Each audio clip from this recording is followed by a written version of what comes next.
날마다 말씀과 동행하는 동행 묵상입니다. 11월 24일 월요일 느헤미야 5장 1절에서 19절 깊이 생각하다라는 제목입니다. 성도 여러분, 월요일입니다. 어제 주일 하나님 앞에서 보내시고 다시 일상으로 복귀하시는 성도님들의 삶에 하나님께서 은혜와 평강 주시기를 축원합니다.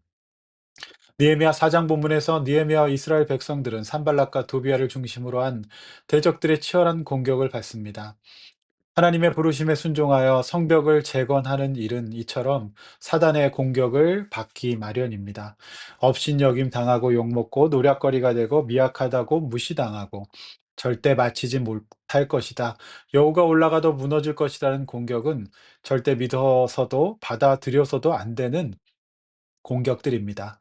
우리 모두는 하나님의 자녀입니다. 하나님께서 저와 여러분 모두를 사랑하시고 품으사 지금까지 인도해 오셨습니다. 앞으로도 그렇게 하실 겁니다. 그러므로 이런 말들을 거부하십시오. 그리고 더 이상 이런 공격들이 나를 흔들어 놓지 못하도록 끊어내십시오. 스스로 강해지십시오. 오늘도 말씀 앞에 머물고 그 말씀을 가지고 기도하시는 성도님들에게 우리 주님께서 회복과 새롭게 됨의 은혜를 주시기를 축원합니다.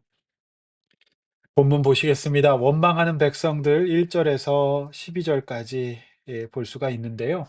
1절 말씀 보면은 그들의 아내와 함께 부르짖어 그들의 형제인 유다 사람들을 원망했습니다. 여기에서 부르짖음은 기도의 부르짖음이 아니라 동족인 형제 유다 사람들을 향한 원망의 부르짖음이었습니다. 왜 그랬을까요?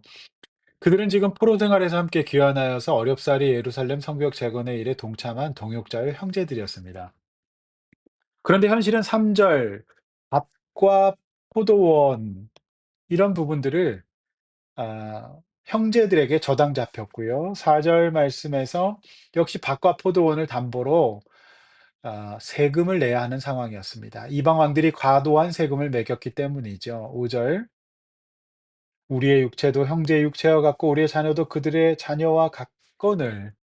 마음 아픈 말입니다. 다 같은 사람이죠. 다 같은 형제 자매입니다. 그런데 그 형제들이 그 형제의 자녀를 종으로 삼고 특별히 딸들 중에 벌써 종된 자가 있고 이 귀한 딸을 종으로 삼았습니다. 고대 시대 종이라고 하는 것에 처지는 형편이 없는 겁니다. 지속적인 생계를 위한 밭과 포도원이 모두 넘어간 상태가 되었습니다. 결국 아무 힘이 없는 상태가 된 것이죠. 아무런 힘이 없도다. 형제는 형제에게 힘을 북돋아 줘야 되는데 아무 힘이 없는 상태가 되도록 착취한 것입니다.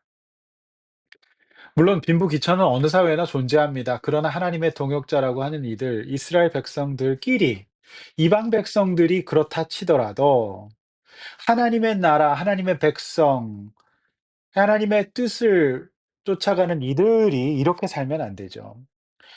이 하나님의 백성들 중 가진 자들이 이처럼 가난한 자들에게 고리대금업을 하고 그 자녀를 그중에서 딸을 종으로 삼고 학대와 착취하는 것은 말이 안 되는 행동이었습니다. 서로 간의 인격적인 대화와 희생과 사랑과 섬김을 해도 모자랄 이스라엘 내부가 이처럼 말씀과 공의가 아니라 힘의 논리, 소유의 논리, 경제의 논리로 이방 백성들처럼 똑같이 살았던 겁니다. 이것이 바로 어쩌면 포로 생활을 할 수밖에 없었던 우상 숭배가 아직도 남아 있는 부분이 있는 거죠. 성도 여러분, 그렇다고 해서 은행, 그러니까 이 금융업 자체가 잘못된 것은 아닙니다. 합리적이고 적정한 이율이면 필요한 것이 또 금융업이죠. 빌릴 데가 없으니까요. 그러나 오늘 본문의 이 구조는 없는 사람을 있는 사람이 완전히 파멸시키고 종으로 삼아 버리는 이제 고리대금업의 구조였기 때문에 결코 용납할 수 없었던 일이죠. 6절 말씀 보면 느헤미야는 그거를 몰랐던 것 같습니다. 그는 크게 노합니다. 꼼꼼한 그였지만 미처 이런 이스라엘 내부의 사정까지는 파악하지 못했기에 그는 크게 노했다라고 본문 기록하고 있습니다. 그런데 7 절에서 깊이 생각합니다.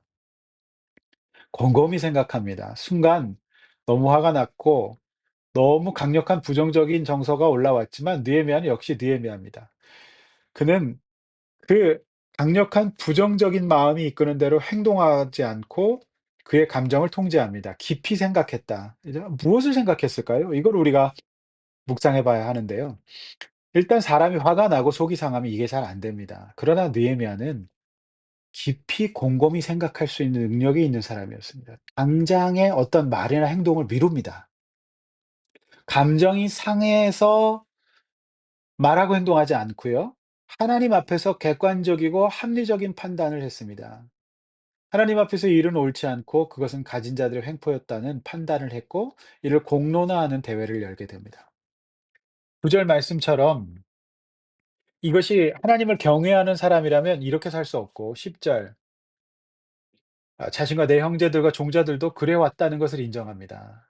인상적인 10절 말씀인데요. 곰곰이 생각했다. 깊이 생각했던 그 순간에 그는 자기 자신을 먼저 돌아봤던 겁니다. 생각해 보니 다른 귀족들과 민장들 같이 고리는 아니었을지라도 그 역시 이자 받은 것이 사실이었기 때문인 것 같습니다.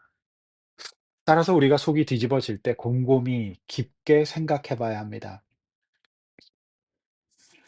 깊이 생각하면은 몇 가지가 있는데요. 오늘 이 본문에는 느헤미야 깊이 생각하면은 하나님의 말씀, 하나님의 말씀 앞에 비춰 봤던 거고요.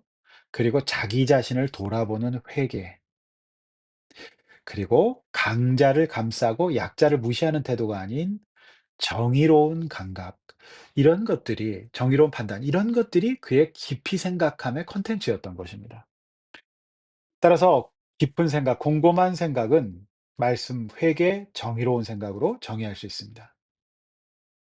성도 여러분, 오늘 하루 우리의 감정의 격동이 일어나는 순간마다 곰곰이 깊게 한번 생각해 봅시다. 그리고 느헤미야처럼 승리합시다.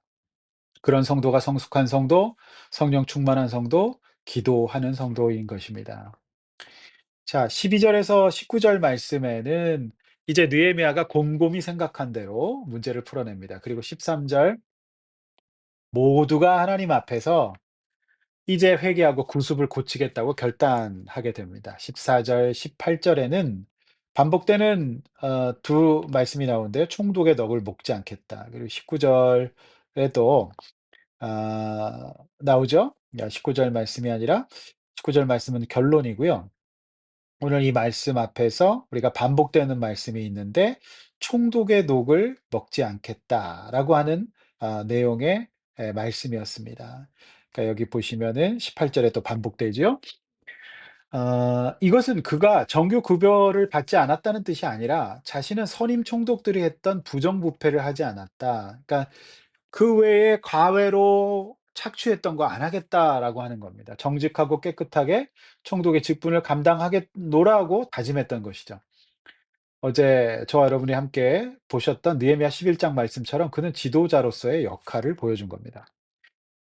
그리고 이제 19 절에 오늘 마지막 말씀인데요. 하나님 앞에서 이 위기를 극복하고 "하나님 제가 한 일을 보셨죠? 기억해 주시고 하나님께서 앞으로도 은혜를 베풀어 주십시오. 내게 주어진 사명을 잘 감당할 수 있게 해 달라고 간구함으로 오늘 본문을 마무리하고 있습니다. 성도 여러분, 우리가 깊이 생각하고 자기를 돌아보고 먼저 솔선수범할 때 우리 주님은 보시고 반드시 은혜를 베풀어 주실 겁니다. 믿으시길 바랍니다. 오늘 주님이 보실 겁니다. 오늘 하루 우리는 어떤 생각을 하며 살아야 할까요? 이것이 저와 여러분들에게 오늘 주시는 하나님의 말씀입니다. 기도하겠습니다. 하나님, 느헤미야는 자신을 돌아보고 말씀 앞에 생각했고 정의롭게 생각했습니다. 그래서 이 모든 일을 해결한 뒤에 하나님 이 일을 기억하사 앞으로도 내게 지속적으로 은혜를 베풀어 달라고 기도합니다. 오늘도 말씀 묵상하고 적용하는 모든 성도님들의 삶에 은혜를 베풀어 주시옵소서. 기도할 때 성령의 은혜를 베풀어 주시옵소서. 예수님의 이름으로 기도하옵나이다. 아멘.